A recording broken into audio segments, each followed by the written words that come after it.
So, the final Ninjago Legacy set for this wave was revealed, and oh boy, I've got some things to say.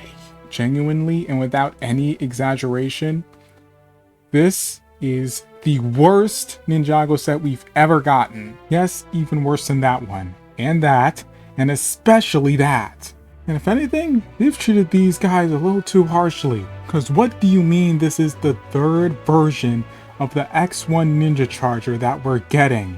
This set isn't even that good in the first place. The car wasn't even that good looking in the show when it first appeared.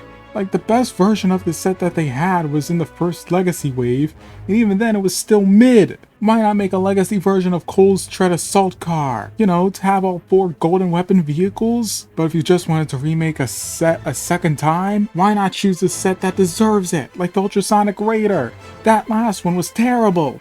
But no, they chose the set that appeared a total of 2 times in the show. Why this set? Why? What's the point? Every other Legacy set in this wave made sense. The blacksmith shop was the very first thing we saw when Ninjago first started in the pilot. The display set is a connection of all the other Legacy sets. The Old Town set was just an overall celebration of Ninjago's history and feels like a love letter to the fans. And Secrets of the Forbidden Spinjitzu was the first season of a new era of the series. So it's appropriate that it gets some love with Lloyd's Titan mech. So why this one? Why is this getting a second remake? The minifigures are one of the main reasons I get these sets. The Elemental Master of Shadow, Dusk, she's cool. I like her design and everything, but the other 2 figures are what bugs me about this. Kai doesn't even get his gold armor piece, so that's let down. Couldn't have just had it off to the side or anything? No?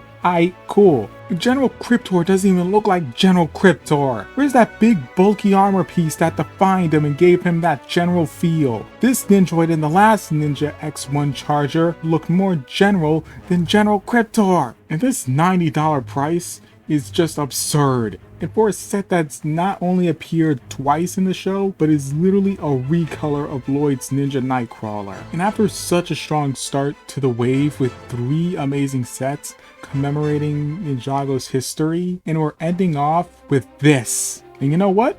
That's not even the worst part. This set genuinely feels like a spit in the face to Ninjago fans. Most people may not take it as harshly or seriously as I do, but Ninjago means something to me. It's my favorite show of all time. And before anyone asks, yes, I watch other TV shows besides Ninjago. I simply put Ninjago over all of them. But what makes this set worth making a video over?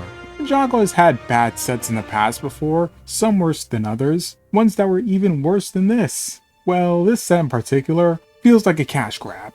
A cash grab that tells us that LEGO can make any generic red car that's barely accurate to the show, sprinkle in some half-baked minifigures, and put in one of the rare exclusive minifigures, slap a legacy tag on it, make an absurd price, and since it's harkering back to the good old nostalgic days of Ninjago, we'd eat it up and buy it no matter how expensive and how half-assed it was. No, we're not doing that. If it was like $30, I'd consider buying it.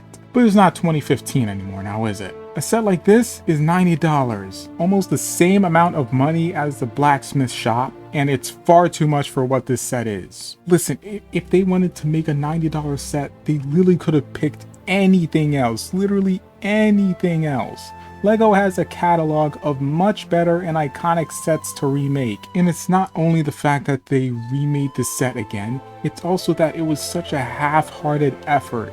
And the fact that it's the last Legacy set too makes me a bit worried that we'll be getting more sets like this for Legacy. Personally, I'm not getting this set, and I'm just gonna get the Dusk minifig off of Bricklink. It genuinely pains me to get the figure in such an inauthentic way, but it would pain me even more seeing this set right next to 4 amazing other Legacy sets. So honestly, I'll bite the bullet on this one in favor of chowing down on the whole ass rocket. I hope LEGO makes more Legacy sets for the 15th anniversary of Ninjago that are much better than this. Because we cannot end the 15th anniversary Legacy celebration like this.